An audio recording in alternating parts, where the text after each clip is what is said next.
특별한 이슈텔러에게 한반도의 궁금한 이야기를 들어보는 이슈텔링 시간입니다. 네, 오늘도 시간을 좀 돌려보도록 할게요.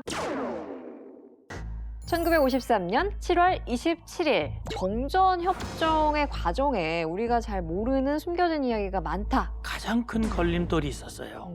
포로 문제였어요. 아, 공산군은 강제 송환을 요구했고 네. 유엔군은 자유 송환을 주장을 했고 협상은 진행이 되고 있고 선은 확정이 안 됐으니까 네. 뒤에 고지전 2년 동안 희생된 숫자가 거의 80%. 근데 이거보다 더 놀라운 사실은 뭐냐면 정전협정문에 어디에도 네. 우리의 성명은 없습니다. 정말요? 그렇죠. 저희가 당사자인데도요? 네. 우리 오. 국민들이 이상하게 생각할 거예요. 네. 그리고 북한도 사실 그걸 굉장히 악용을 해왔어요. 아. 당신들은 서명을 안 했으니 당신들은 당사자가 아니다.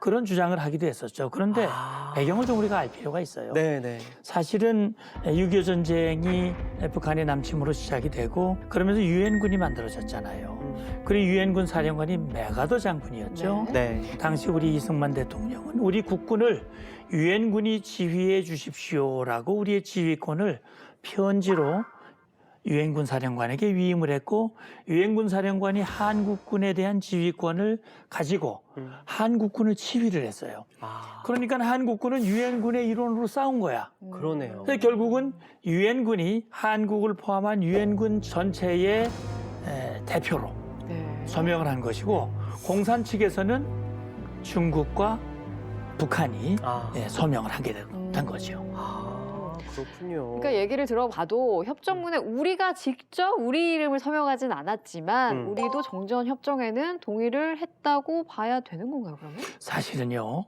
당시 우리 한국 정부는 반대했다. 아. 이승만 대통령도 반대했고 네. 또 우리 학생들도 반대 이 현수막을 들고 네. 정전협정 반대.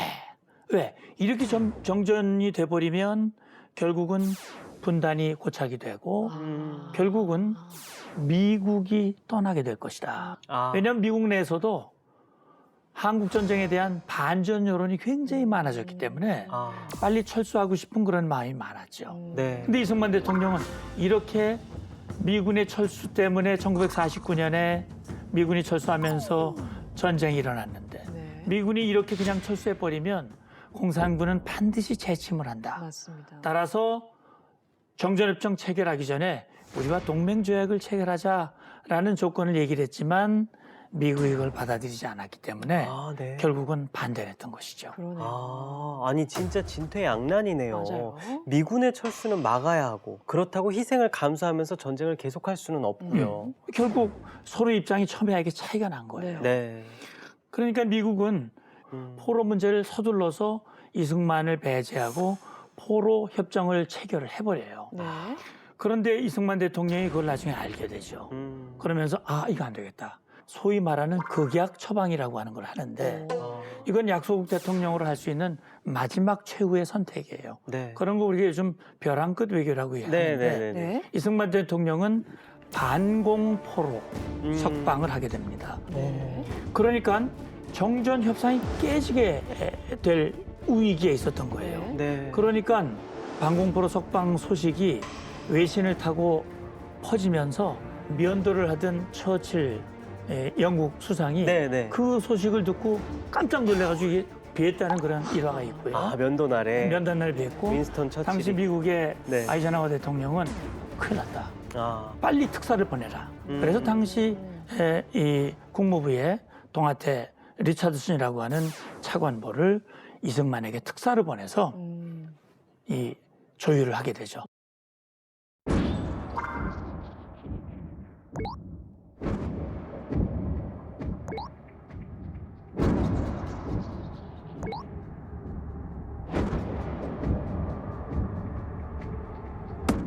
당시 특사가 오케이. 그걸 다 들어줬단 말이에요? 정전협정에만 동의한다면 오케이. 다 들어주겠다. 그래서 이승만 대통령이 그래. 그러면 동의하겠다. 그러나 서명은 안 하겠다. 서명은 유엔군이 하시오.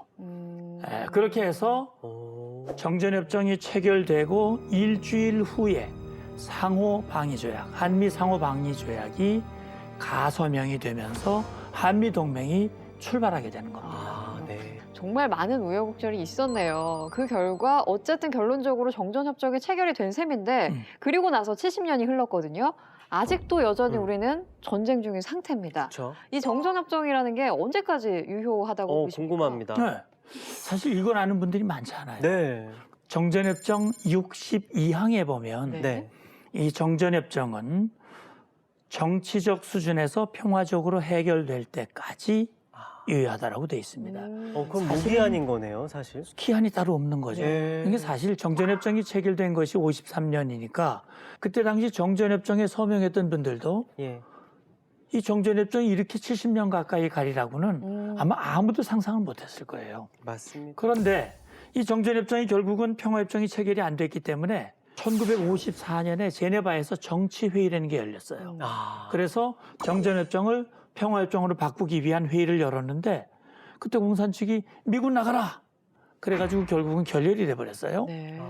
그러고 나서 한 40년 후에 네. 정전협정을 평화협정으로 바꾸기 위해서 사자회담이라는 게 열렸어요. 한국, 북한, 미국, 중국 이렇게 4개 당사자 사자회담이 열렸지만 주한미군 문제, 네. 한미연합연습 문제 네. 이런 것들이 결국 결정적인 걸림돌이 돼서 합의가 안 된 것이죠.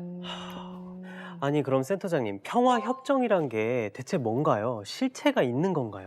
사실 평화협정이라고 하는 것은 예. 전쟁을 끝내는 협정이에요. 월남전이 끝날 때도 평화협정이 맺어졌죠. 네. 이번에 아프가니스탄 미군이 철군하면서도 예. 탈레반과 미국이 평화협정을 맺었죠. 네. 이렇게 전쟁을 끝내는 협정이 평화협정이에요. 그럼 얘기를 들어보자면 종전선언을 해야만 평화협정으로 나아갈 수 있다. 이런 말씀이신가요? 그런데 사실은 종전선언이라는 게 꼭 평화협정으로 가기 위한 반드시 거쳐야 할 단계는 아니에요. 왜냐하면 평화협정이라고 하는 것은 평화협정이 이런 게 꼭 들어가야 된다라고 정해져 있는 것은 없지만 전쟁은 끝낸다. 전쟁을 끝낸다. 그다음에 전쟁이 끝나면 이 영토를 어느 경계선으로 한다. 그리고 전쟁에 패한 쪽에서는 어떻게 보상을 한다. 평화를 지키기 위해서 어떤 방법을 취한다. 이런 것들이 평화협정에 들어가야 되겠죠. 그런데 지금은 북한이 핵을 개발하고 있고 네. 네. 북한이 끊임없이 도발하고 있고 네. 이런 상태에서 평화협정을 맺기는 어렵다. 그런 차원에서 문 대통령께서 제안한 종전선언이라고 하는 것은 법적인 구속력이 있는 평화협정은 아니지만 네. 평화협정으로 가기 위한 출발점, 다른 말로 입구의 역할을 하자. 이제 이렇게 나온 것이죠. 근데 다시 되돌아가서 생각을 해보자면요. 정전협정문에 우리가 직접 서명을 하진 않았잖아요. 그렇죠. 근데 직접 서명하지 않았는데 우리가 종전선언을 제안한다고 해서 이게 추진이 될 수 있는 것인가? 이것도 또 궁금해지거든요. 그러니까 이게 그래서- 현실화가 될 수 있는 건지. 그러니까 그 질문 하셨으니까 제가 역으로 한번 질문을 드려볼게요. 네. 우리는 정전협정의 당사자일까요? 아닐까요? 아니지 않나요? 지금 얘기를 들어보면. 아니다. 기다. 아니 지금 얘기를 그렇죠. 들어봤을 때 아니다. 기다. 서명을 하지도 않았으니까. 자, 그 두 분의 말이 맞을 수도 있고 틀릴 수도 있어요. 서명을 안 한 건 맞아요. 예. 그게 서명의 당사자가 아닌 건 맞죠. 예. 근데 서명을 누가 했다고 그랬죠? 유엔. 유엔군 사령관. 예. 그러면 우리는 유엔군의 일원이었으니까 그러네요. 우리는 정전협정에 복잡하네요. 정전협정을 지켜야 할 의무가 있나요, 없나요? 있죠. 당연히 의무가 예. 있죠. 예. 정전협정에 의무를 진다면 당연히 당사자죠. 그러면 의무가 있다면 권리도 있는 거야. 정전협정을 평화협정으로 바꾸기 위한 당사자로서의 권리도 있는 거예요. 네. 근데 이 지점에서 우리가 분명히 알아야 할 건 뭐냐면 일반 국민들이나 잘 모르는 분들은 네. 우리는 정전협상에 참여를 안 했다, 반대해서. 예. 아닙니다. 51년 정전협상이 시작될 때부터 끝날 때까지 한국군 소장 투스타가 정전협상의 대표의 일원으로 참여를 했습니다. 네. 정전협상에 참여를 했고 네. 그다음에 아까 말씀드렸듯이 평화회담에도 당사자로 2번이나 직접 참여를 했고 그다음에 중요한 것은 1992년에 이 남북 기본합의서가 맺어져요. 네. 거기 기본합의서 5조에 남과 북이 현재 정전 상태를 평화 상태로 만들기 위해서 노력한다. 이렇게 합의를 했어요. 그건 북한이 우리를 정전협정의 당사자로 문서에서 인정한 거예요. 네. 그것뿐만이 아니고 최근에 우리 문 대통령과 북한의 김정은 위원장이 2018년 4월 27일 판문점에서 정상회담을 하고 판문점 선언을 합의했잖아요. 네. 판문점 선언에 나와 있단 말이죠. 음. 정전협정 65주년에 종전을 선언한다. 삼자 또는 사자가 남북미 또는 남북미 중 이렇게 합의를 했어요. 만약에 평화협정을 체결한다면 제일 중요한 거는 남과 북이 당사자예요. 네. 그러니까 남과 북이 평화협정을 맺고 미국과 중국이 이걸 보장을 하고 그렇게 된 협정을 유엔에다가 우리가 기탁을 해서 유엔이 그걸 보장해주는 그런 식의 평화협정이 된다면 네. 사실 바람직하지 않을까. 이건 뭐 제 개인적인 견해지만 예. 그게 일반적으로 우리 학자들이 생각하는 것들이에요. 예. 얽혀있는 이해 국가들도 굉장히 많지만 그 무엇보다 선행돼야 될 게 국민적인 공감대를 얻는 작업이 그렇죠. 필요할 것 같습니다. 그리고요, 최근에 문재인 대통령의 취임 이후에 종전선언이 계속해서 꾸준하게 언급되고 있지 않겠습니까? 많은 분들이 관심을 좀 갖고 있는데요. 우리의 바람대로 이 종전선언이 된다. 그렇다면 뭐 남북 관계는 지금보다는 뭐 당연히 더 따뜻해질 거라고 그렇겠죠. 봐야겠죠. 그럼요. 그러니까 북한이 이제 최근에 문재인 대통령이 유엔에서 종전 선언을 제안하신 후에 네. 북한이 반응이 나왔잖아요. 네. 어쨌든 북한이 종전 선언의 진정성을 가지고 동의를 한다면 네. 종전 선언의 의미는 자 이제 전쟁이 끝났으니까 핵 개발하고 미사일 개발하고 이런 거 하지 말고 남과 북이 이 대치하고 대결하고 적대하지 말고 잘 해보자라고 서로 이제 결의를 다지는 거니까 네. 그게 진정성 있게 북한이 호응을 하고 또 우리 한국과 미국과 중국 국제사회가 거기에 힘을 실어준다면 지금보다는 훨씬 더 따뜻한 그런 분위기가 형성이 될 수 있겠죠. 맞습니다. 이 험난했던 정전협정의 과정처럼 휴전을 이제는 종전으로 이끌기 위한 길도 분명히 뭐 쉽지는 않을 것 같다는 생각이 드는데요. 참 분명한 건 전쟁은 당연히 끝을 맺어야 하고 그런 날이 하루라도 좀 빨리 왔으면 좋겠다라는 바람을 가져봅니다. 지금까지 저희와 함께 이야기 나눠주신 오늘의 이슈텔러 한국국가전략연구원 문성묵 통일전략센터장님 고맙습니다.